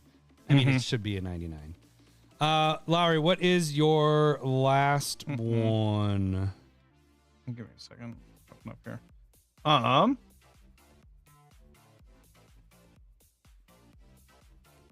didn't think I'd make it this far. That you were just let's not do that one. You didn't think you'd I don't even remember what this one says either, but let's go with Moseo. Moseo. Yeah, that guy. Bane's New Dean. 2 and a black, 2/1. Bird, skeleton, warlock, has flying. When Moseo enters, create a 1/1 black and green pest creature token with whenever this token attacks, you gain 1 life or dies. Oh, token attacks? Oh, that's different. Yeah. Yeah, that is. Black and green pest creature token. Whenever this creature token attacks, gain 1 life. All right. Okay. And then the cool thing is at the beginning of your end step, if you gained life this turn, return up to 1 target creature card with mana value X or less from your graveyard to the battlefield, where X is the amount of life you gain this turn. So just bringing back stuff. Recursion. It's recursion. It's life gain. It is kind of like a payoff for life gain. Again, if you add a color like white, this card just becomes a really good commander. That being said, I think this just goes in Life gain decks. Life gain decks. I think it's a 99. Yeah. I think you can build with it, but I don't know how much you're really dealing with it. Especially with it only being at the end of your turn. Yeah. I think so. I think both our 5th picks were kind of our That's all right. All right, we can move on. Like you said, there wasn't a whole ton. No, I mean, the other one I was going to actually pick was the Scriv, the whatever. The other commander for mine from the commander deck, but we already talked about that, and I'm not going to build that one, build the other one. All right, let's get into our Fave 5 commander cards from the set. Since I started the legendary. I know, we've already got an hour. What'd you do? We talk. Lowry, you can start us off with this. So we can kind of move quicker on this instead of talking about the decks We don't need to go 2 hours. I told Cindy, I was like, I think this one's gonna be shorter. She's like, every time you say that, I'm like, that's what everybody listening does too. I know. Whenever he says, I mean, I feel like we're just gonna talk about a bunch of prepared cards. Emirate, or what is it? Emeritus of every single one, pretty much. Ideation. All right, which one do you want to do first? I'll do the blue one. All right, is that the Emeritus of Ideation? Yeah, that is the best one by far. That's crazy. Oh, it just stick on this one. Yeah, I'll go with the blue one. All right, blue All one. Right. 3 colorless, 2 blue for a 5/5 human wizard, flying, ward 2. This creature enters prepared. Whenever this creature attacks, you may exile 8 cards from your graveyard. If you do, this creature becomes prepared. And then it's Ancestral Recall on the side of it, which is a blue instant. Target player draws 3 cards. This is just what? Silly, because it enters prepared. It enters prepared. What? And it's instant speed. Yes. So for 6, you get a 5/5 flying ward 2, draw 3 cards. That's crazy. I love it. Yeah, this is really good. There's a reason why it's mythic. Yeah. I don't know how much this is going to cost. It is 40 at this point. Oh my god! I might just buy a box. What the fuck? I know. This is just. But this card is awesome. I think exiling 8 cards from the graveyard. I don't know how many times you're able to trigger that. But maybe twice. But even still, that's drawing. If you're able to do it once, you drew 6 cards. Right. That's good. Yeah. This is pretty good. I mean, this is why this is the chase card of the set. It is very, very, very, very good. But I love how the Wheel of Fortune from last week. I think that one's harder to achieve than this, which feels crazy. But I love that they have the names in there. I love it. I love that they have it. Also, like, it's target player draws 3 cards, not just you. Right. You can target somebody else, and probably so it not gives going us some to. flexibility in that. What? Is it probably not going to unless you're about to mill them out? But yeah, I mean, it feels like it could be playable in Necrosar. You're wheeling. You have the 8 cards in the yard for sure. Yeah. You can draw them yourself because everybody likes that. But if you want somebody to take 8, does 9, does this just fit in any blue deck? Maybe. Like, I mean, it's not like a, Rhystic Study, Smothering Tithe type of thing, but I think it's like right below that, where it's like you're getting a 5/5 body and then drawing 3, like for a total of 6. Like that's legit, man. It feels super relevant. Mm-hmm. Right?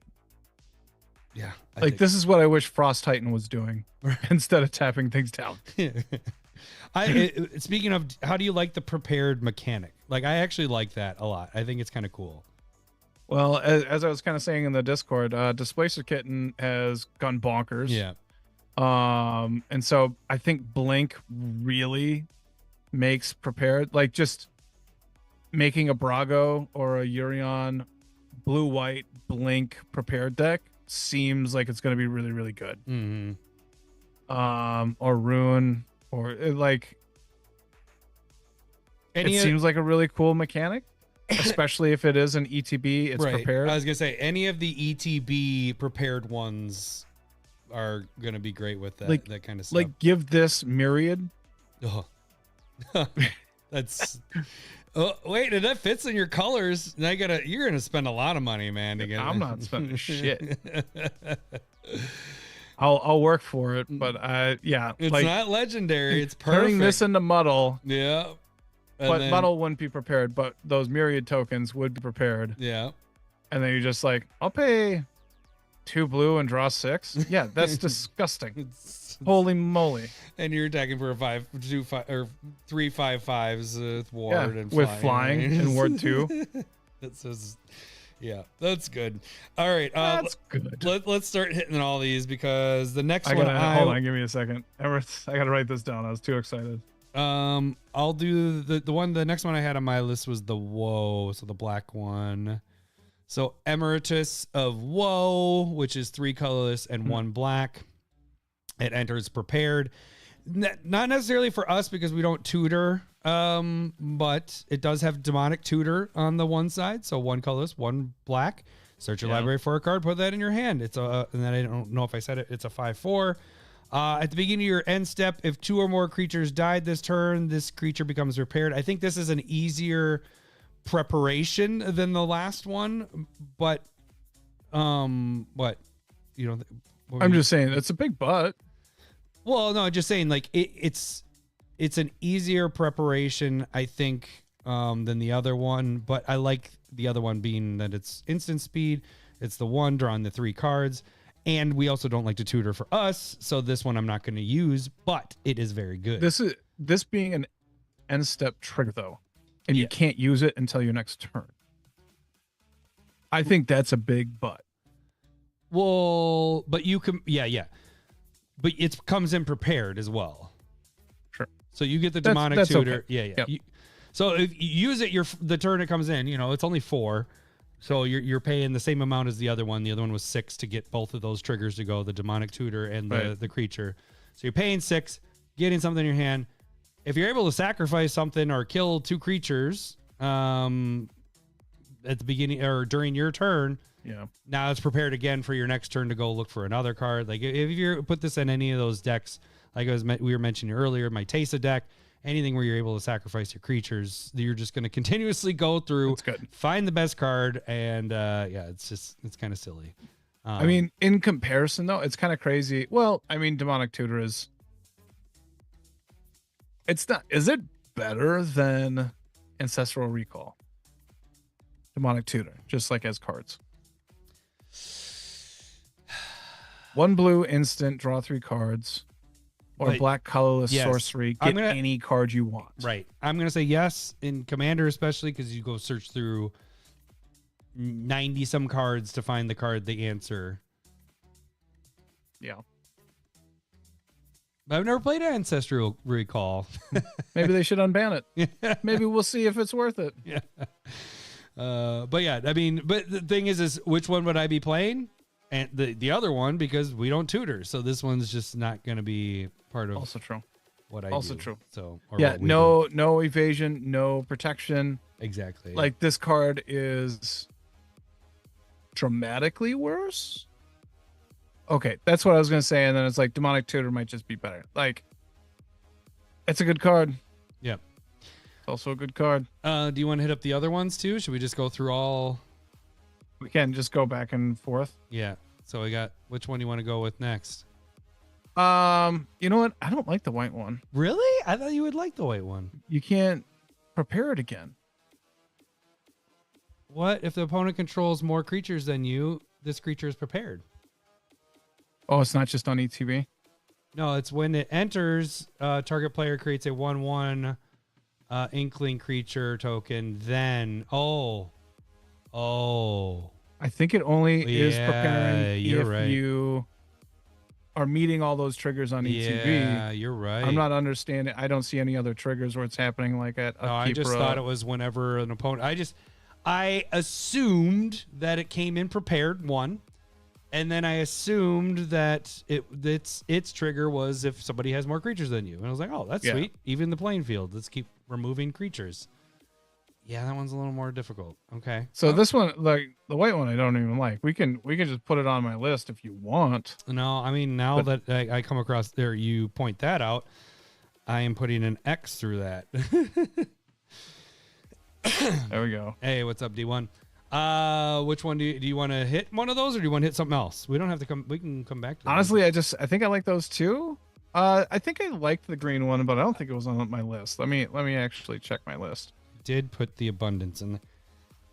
I put abundance and conflict in because conflict seems easy enough. Whenever you cast your third spell each turn, it becomes prepared. Oh, third spell is kind of tough though. 3 spells. That's a spell slinger and a half, but you are getting a lightning bolt on top. I think I like some other prepared spells instead.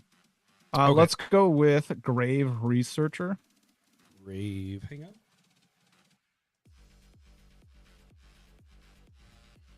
Nope. Grave. Oh, we added a D in there. Mo.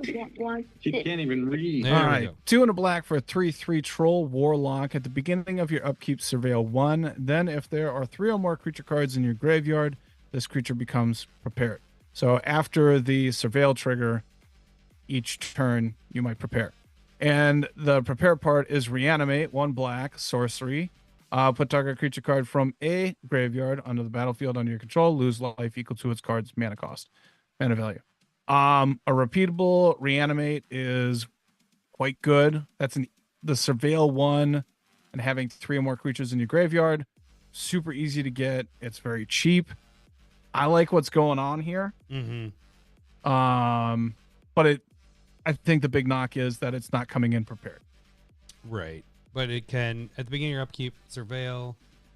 So, you can't do the reanimate until your next turn. Yeah. And that's just that's probably the step down with the rares, taking away the prepared. But I do think this is very obtainable. Mm-hmm. Like, I think this is just a lock for triggering every turn. Yeah. And that being you able to can continuously bring back stuff. Yeah. Yeah. So reanimate's quite good because you can pull from any graveyard. Is really cheap to achieve. I have no problem with this. I am quite excited for a lot of these prepared cards. I am too. Yeah. Because after the precons, I was like, I don't really want to look through any of this stuff. It's probably, for a second, I was like, it's too different. It feels like a pain in the ass to jump through these hoops. And then I started reading these ones, and I'm like, God, these are good. Mm-hmm. I think these are really good. Mm-hmm. And so anything that can reset a lot of those ETB prepared are going to be good cards.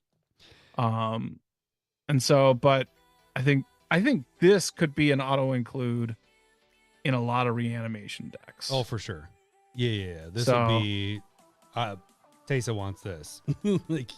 I mean, but D1, Hoyos, if you have whatever sort of reanimation deck, I think you have cards in your graveyard. I would play this in my enchantment mill.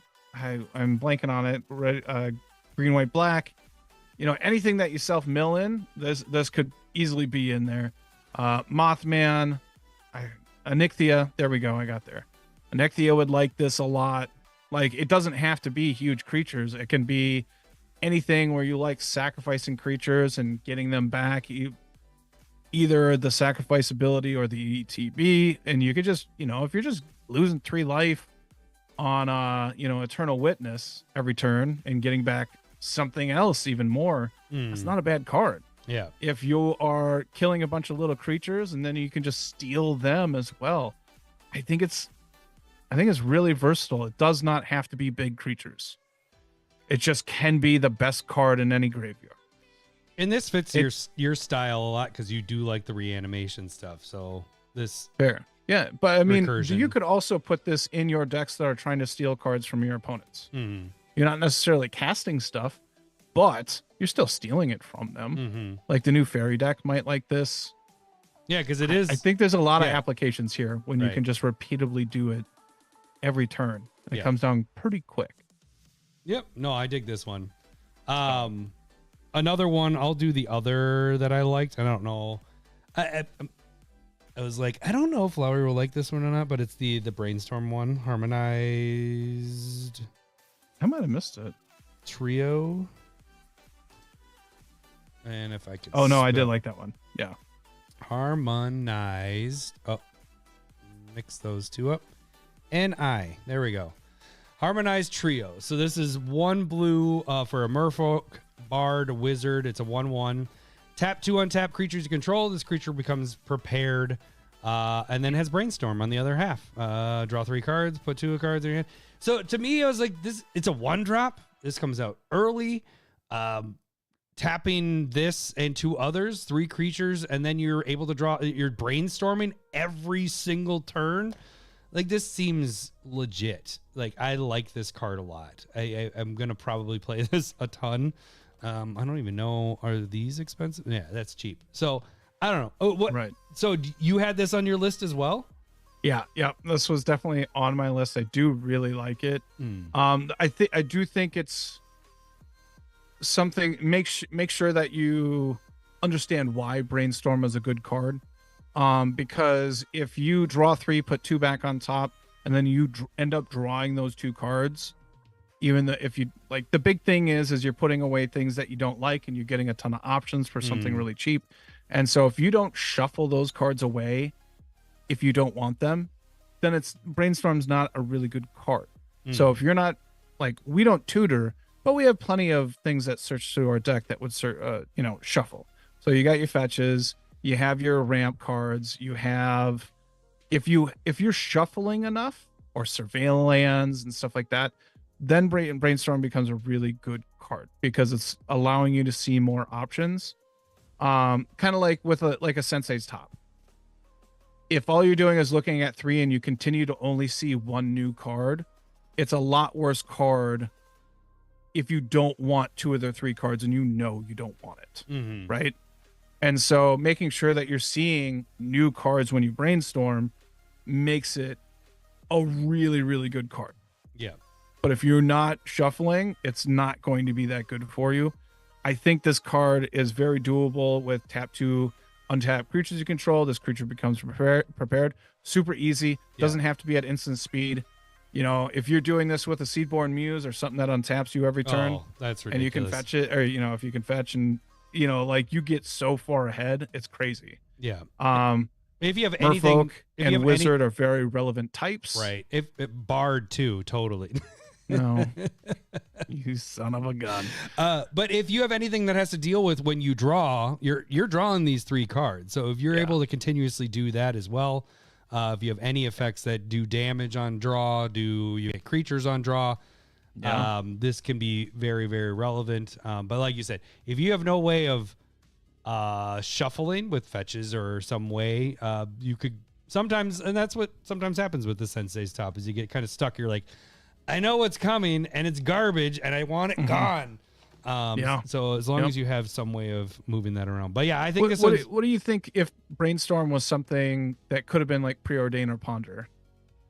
So you have the Would you rather still have Brainstorm, especially because it's an instant versus the sorceries? I do. I love the instant part. And I do like the drawing part. Like the others, like it's that same thing with Sylvan Library where you're drawing actually those cards and then you're keeping, like, that comes into play. I wouldn't say often, but when it does, when you have cards that are dependent upon you drawing, it's kind of fun to be like, Brainstorm really does that. I can't think off the top of my head of things that do that necessarily, but I know I've been in games where I'm like, oh, Brainstorm, perfect, because I'm drawing the 3 cards. Yes, I'm really only getting a 1 card advantage, but that 3 is triggering my other cards to do this. And I like that it's Brainstorm. Again, like you said, it being an instant is something that I really like. But I get what you're saying with the Scry. Being able to get rid of stuff would be nice. But I dig the Brainstorm because we don't have a lot of those type of abilities. It's normally look at the top 2 cards. Scry, Surveil. I love Surveil. But you know what I'm saying? Like, we don't get... Right. Brainstorm or just draw 3, right? Yeah, that's just raw power right there. So I can agree with that for sure. So I do really like it.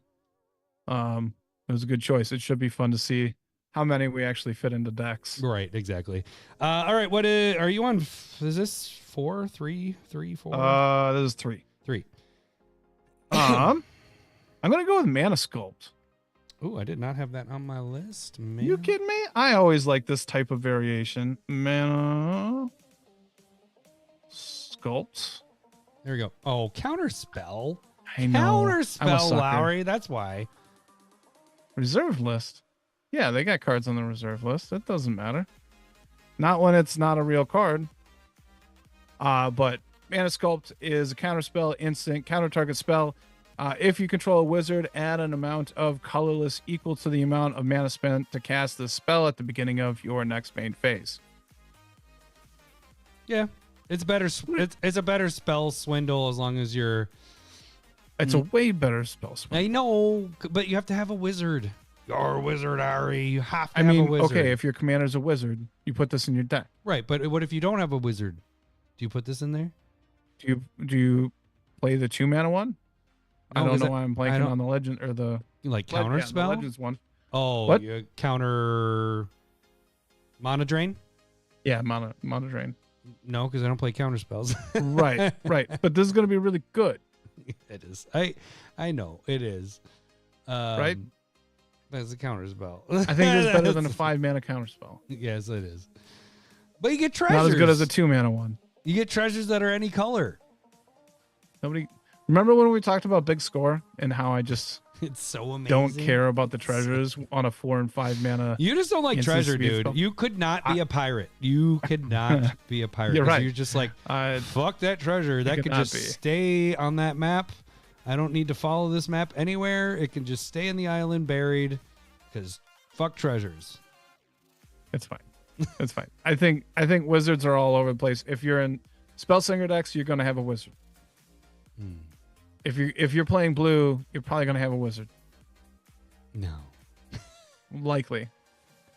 It's good. Almost It's good. likely. I'll give it to you. It's good. It's good. Get out of here. All right, what do you want? What's your number 3?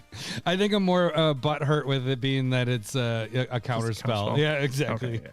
No, I figured I'm gonna do.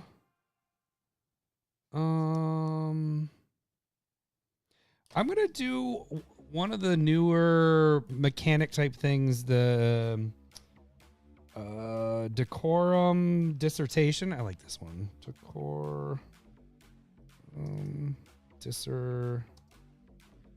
There it is. So the lessons. They actually made good lessons. I like the lessons. Is it paradigm or paradigm? I don't know. Kid can't even read. I think that's a legitimate question. I don't know. Okay. Because paradigm means something. I think it's paradigm. Okay, so what that means is you exile the spell after the first after you resolve a spell with this name, you may cast a copy of it from exile without paying its mana cost at the beginning of each of your first main phases. So for the rest of the game you're casting the spell, let me tell you what the spell is. 3 colorless, 2 black, sorcery, lesson, target player draws 2 cards and loses 2 life. So you cast this once, and for the rest of the game, you're casting it again and again and again and again and again at the beginning of your turn. Do you always cast it? You get it for free after you pay 5. You can target other players if you really wanted to. If there is, maybe their life is at 2. Boom, they're dead. But really most likely you are doing this to yourself. And I think this is, I like the paradigm is also so glad they fixed Epic. Okay.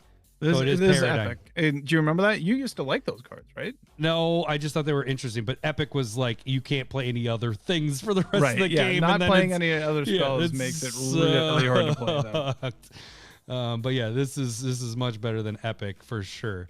What D1's saying there. But yeah, this is, I like these. I like a lot of these. I actually wanted to put a couple of them on my list. But this one I thought was one of the better of the bunch. Because 5 is not, 5 is bad to draw 2 cards and you lose 2 life. Right. But if you cast this on turn 5 and then you get it for turn 6 and turn 7 and turn 8, like at what point, where does the 5 become good? I think by the time, if you get this twice, I think it's worth it. And then. So cast it and then 2 triggers. No, I was going to say 6 cards, 6 life, or you're saying 4 cards? 4 cards, 4 life. I think it's worth it. And then when it becomes like this was well worth it is right after that. Like I think once you get 3 triggers off of it, because 4 cards. I'm probably you're one at the off 3. from you. I'd You're probably at 3. 6 becomes worth it because it is over. When you're saying it, it's over 2 turns. When I'm saying it, it's over 3 turns. Like I would look at it as a really. If we had like a Phyrexian arena like this, that's kind of what's happening. It's just like a trigger at the beginning instead of 1 card. You're getting 2, and then you're getting 2, but it's 3 mana versus 5. So where does that become good?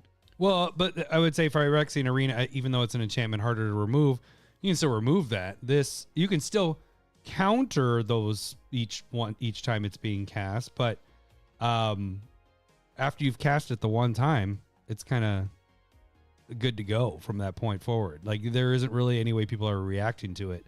And who's really saving, all right, well, I got to make sure to get the paradigm thing ready to counter that. And like, are you going to counter that? Are you really going to counter that? Well, as Poyos is pointing out, D1, so the blue one, I don't know if we're going to talk about the blue one, but target player gets a token of a creature. Oh, I did like that. I didn't write it down. I do like that one though. And so, but when you have Phage, the black one that because then you so make you that give you make them that a token, you give them, and kills then them. because they didn't cast it from their hand, it kills them. I like that. That's pretty funny.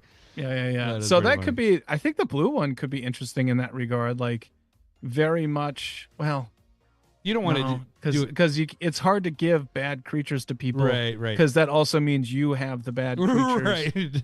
And first of all, you have to get Phage out, so you have to cast that, and then you have to cast. You have to play that. It's work. Yeah. I think nobody's gonna sit down and be like, "Ah, you son of a gun." It's just.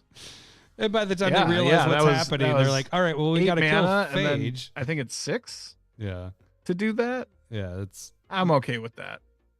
But yeah, so I think this one's interesting. I like the paradigm stuff. I'm going with that because that's what D1 said there. So I'm going with that. And what is this at? Oh shit, they're $15. That's $15. All right, it's expensive cards. What are we doing? What do we got for your cards, fourth pick here? We got 2 more. I think I've seen some conversation on this card, and I do think it's pretty good. I want to talk about Vicious Rivalry. I did not have that one on mine either. Anyway. All right. It's like we're different people. Rive. Boop. Okay, so 2 colorless, black and a green sorcery as an additional cost to cast a spell, pay X life, destroy all artifacts and creatures with mana value X or less. So this is very akin to a I just thought of it and then I forgot it. The one where you have to pay life to give creatures -X/-X. Oh, not Toxic Deluge. Yes. There we go. Deluge. I like how you become French for like half a second. Oui.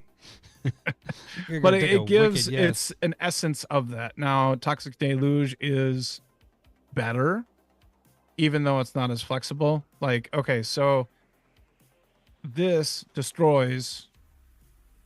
Deluge is a -X. So it can hit those indestructible things, indestructible creatures. It's one color. It's cheaper to cast, and this being in green and black does hurt it, even though it gives it that flexibility to go into artifacts as well. But I do think being able to hit artifacts is going to be really relevant. Very good. You're talking about if you can just pay 4 and then 2 or 3 mana, you are knocking out everybody's mana ramp. You mean life or life? Yeah, 2 or 3 life. You're knocking out all the ramp in the game, and you can do that quite early at turn 3 or 4. You're gonna hit your own, but that's all right too. I think this is gonna be a pretty solid one.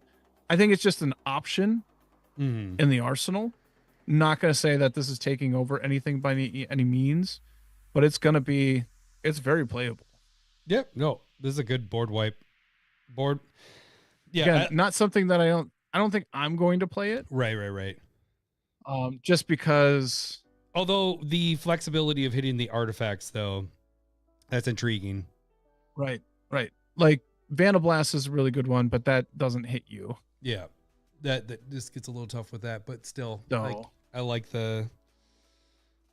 that removal part, mass removal with it, and you get to choose with it. If you just want a complete board wipe, reset, artifacts, creatures, everything gone, pay that 8 life, boom, everything's gone. Right. That's true. So I think it's very good. I think it's very playable. Yep. This wasn't on my radar. I would not ship this if I got it, Yeah. I'd keep at least one copy. It's one of those kind of cards. Yeah. So it is what it is. What's your number 4? I guess I have 2 left. You do. Oh no, I have. Oh, I guess we have to kind of talk about this one. Because we got a lot of talk with this one. The petrified Hamlet thing. I don't know if I know that one. It's the land. I'm sure I know it, but I don't think it's on my list. The land destroyer thingy. Oh. When it enters, choose a land card name. Activated abilities of sources with the chosen name can't be activated unless they're mana abilities. Lands with the chosen name have tap to add a colorless, and then this also.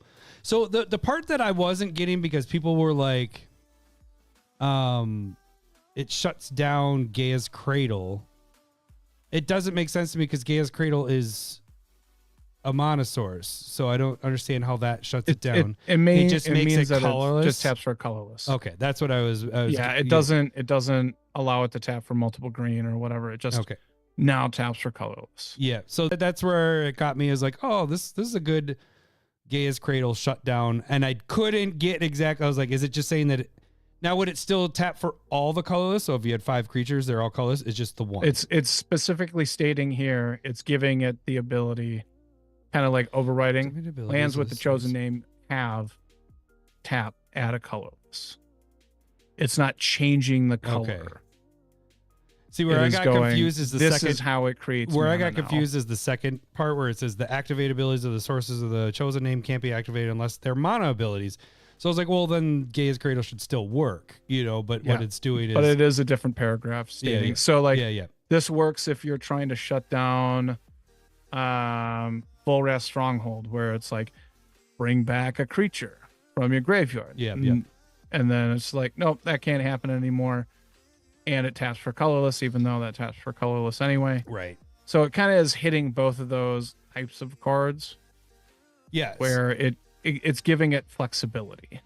And the interesting thing with it too is it's not that people are going to remove the land, but it does it. It's, if this gets removed somehow, whatever it did to something else, it's still there. So it's not until this land is out of play. You know what I'm saying? Like it's permanent for whatever you do to the land. So if you neuter a Gaia's Cradle, 3 Tree City, trying to nick those. Like those cards are very, very good. Yeah.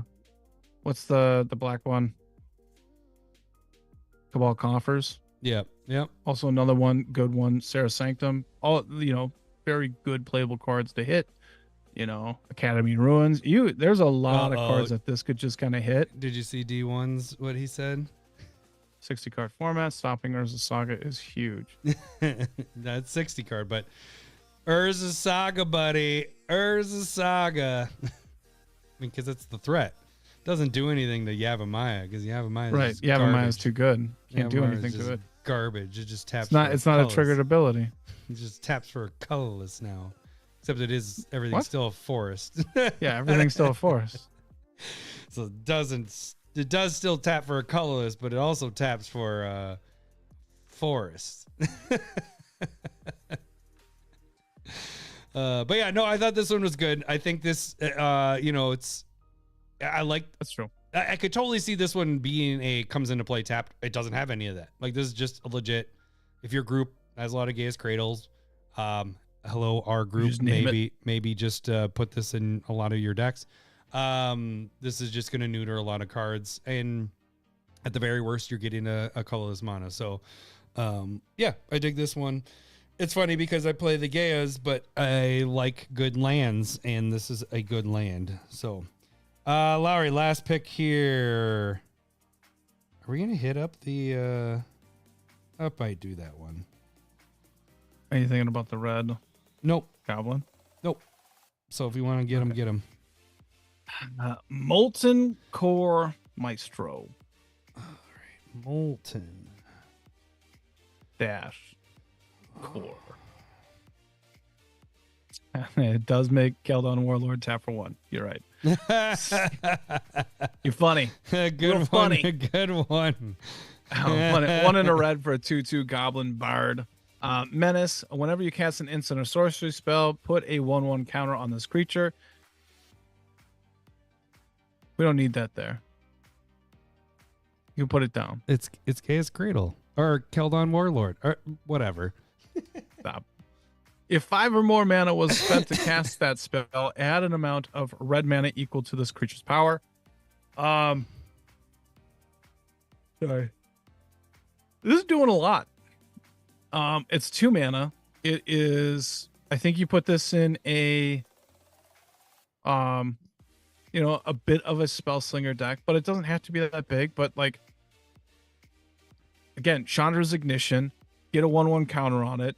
You're already growing the creature, and then you get at least 5-6 mana afterwards to cast more spells for it.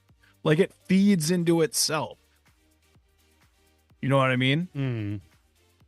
So you cast something with 5 CMC, and then let's say you get 6 red mana, and then you cast a Comet Storm, which puts another 1/1 counter on it and gives you 7 mana.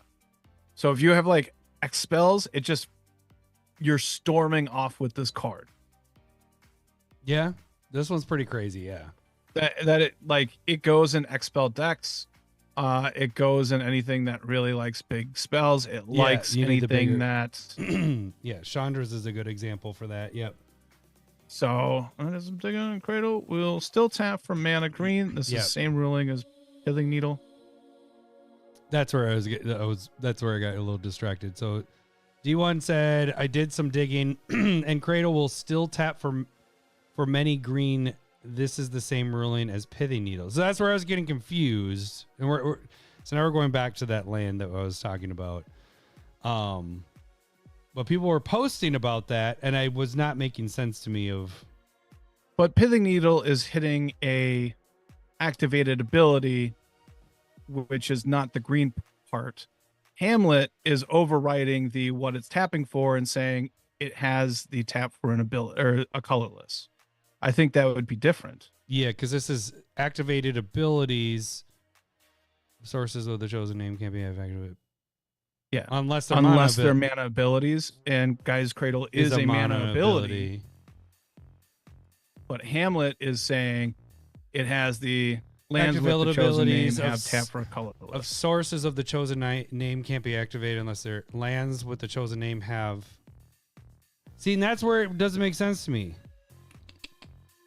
So maybe it's not overriding what it can tap for. It's just giving it that ability to also tap for a colorless. That's what I was thinking, and that's why it didn't make sense to me that people were posting about it, because I was like, it's just giving Gaia's Cradle this also tapping for a colorless. Okay. Yeah. Like, I can see that happening now that you're kind of saying that, D1 and Adam, and it's kind of like, why is that even there then? Right. I mean, what's the point of that? Unless it's the lands of, like, it's taking away the complete neuterization of like a card that's only there, like Maze of Ith. Let's use that for an example. Literally the only card that we can be talking about. Exactly. So I might pick another card instead of this one because I want to get a clarification of this card, because it is what it is. You don't get a redo here. Oh, what? No, it's fine.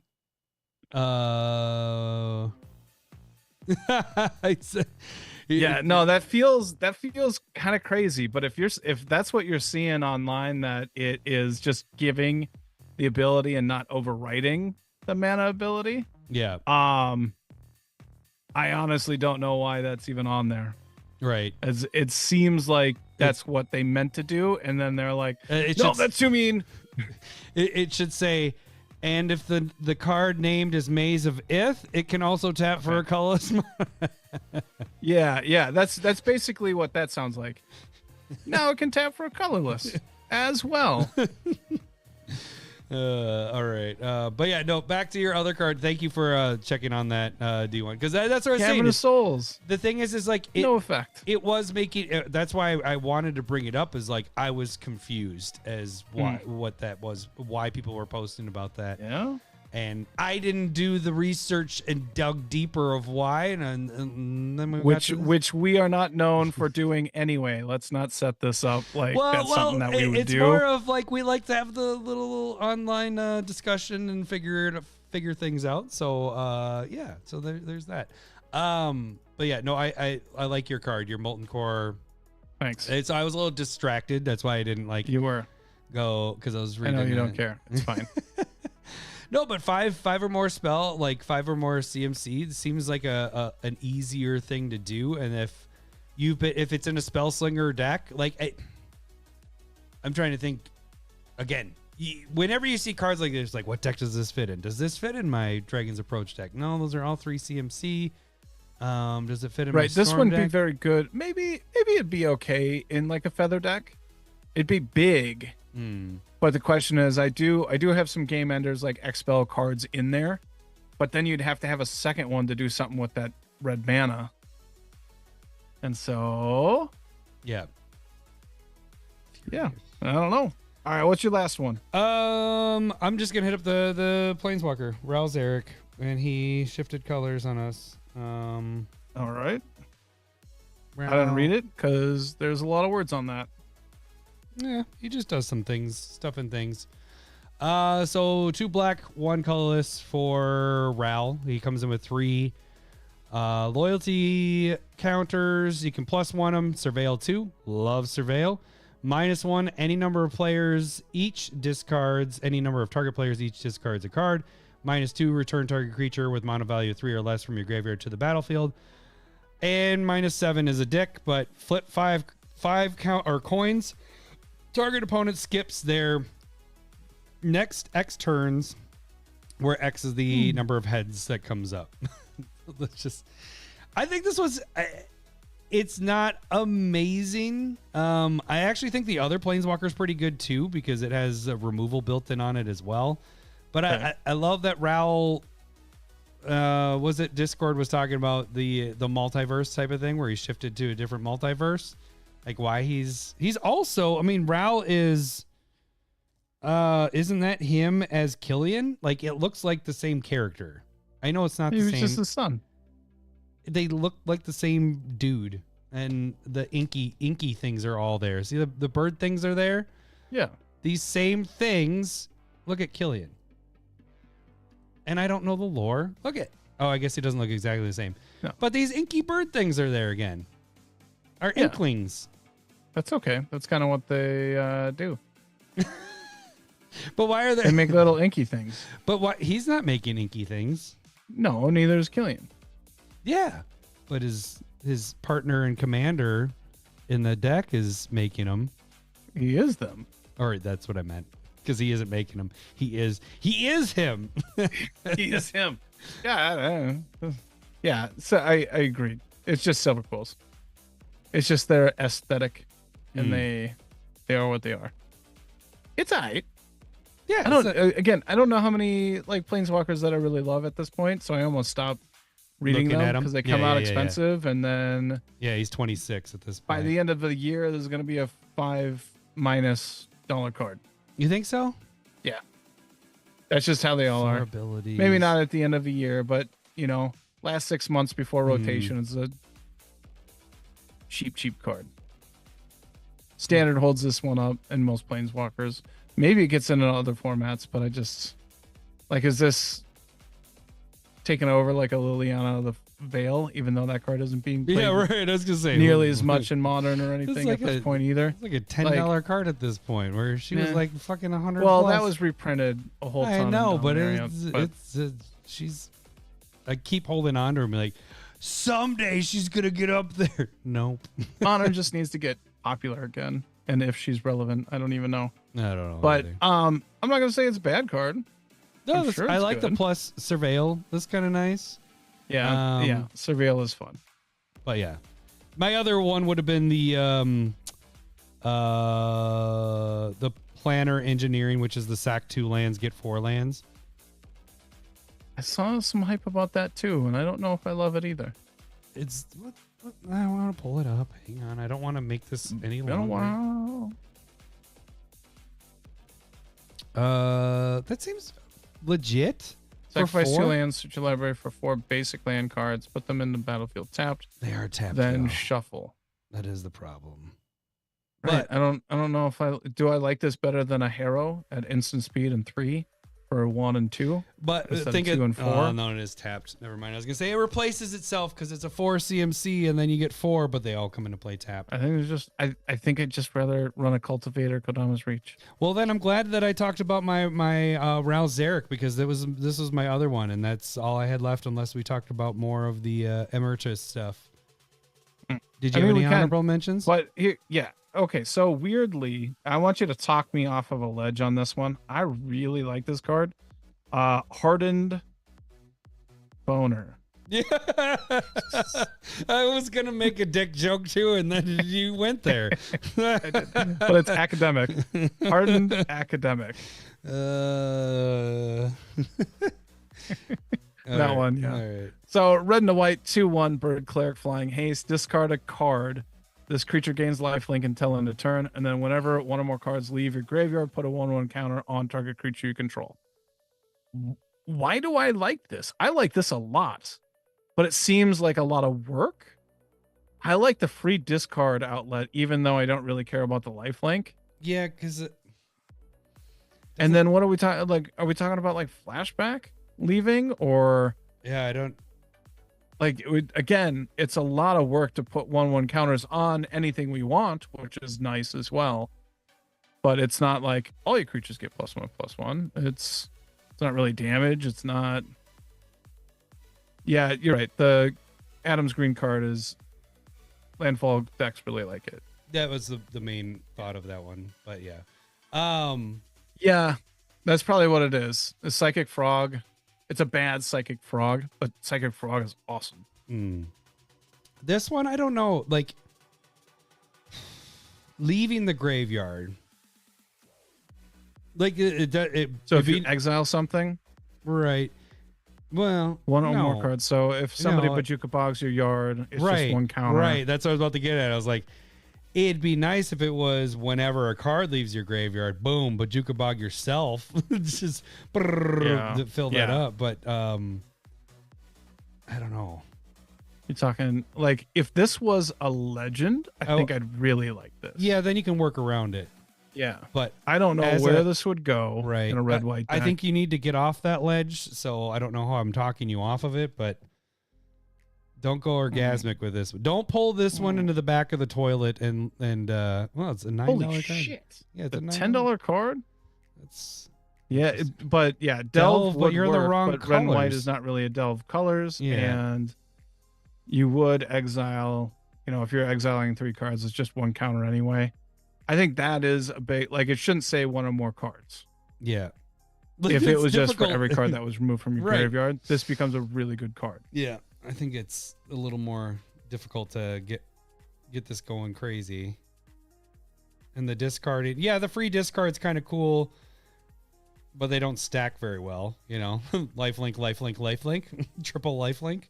Yeah. Does Library of Lang work with this as Kenny was talking about? Library. Because I think Library of Lang means if you're discarding a card, you discard it to the top. Yep. It doesn't go from the graveyard to the top. Like it just doesn't get no maximum hand size. If an effect causes you to discard Instead. It's an card, instead. Yeah, instead Well, let's of make your sure. graveyard. if So an it is a effect- replacement effect. Yeah, so it won't be ever going to the graveyard. Yeah, I'd never leave your graveyard. Wouldn't even go to the graveyard. Unlicensed. Yeah, hearse. unlicensed hearse. But then, like, why are we putting like Right. that's the problem, right? That's if this you're is built. not a If legend. it's right. If your commander is this, boom, yes, those cards work. But this is a non-legendary, so it's like, yeah. I don't know where this goes. Bulk. I don't know. Except it's 10. I think it's probably going to be more relevant in other formats if it is relevant. Yeah. But yeah, I like it, but I'm not. I don't know where. I like it, but I'm not in love with it. Is that what you're trying to say? Oh, Lowry, we're at 2 hours again. We did it. He's gonna be so mad at you. No, it's just not. Just wait until next week when it's a 3 hour. Yeah, just high off our episode. ass. On the Next week's gonna be interesting. Whoop, whoop, 420 on 420. Woo! Here we go. All right. Let's wrap this up because next week's gonna be fun. Yeah. So, do we have any? We don't have any other things going on this week, right? I don't think we have. No deck building. No, I don't think so. Okay. I'm gonna have to figure out. I'll start pulling cards for Muddle. Sweet. Yep. So we got a couple decks to build here, but yeah. So let us know which decks or commanders. Maybe let us know the commanders that you want to build from this set, and also let us know what your top 5 would be from this set for your cards. I'd love to hear what your guys' lists are.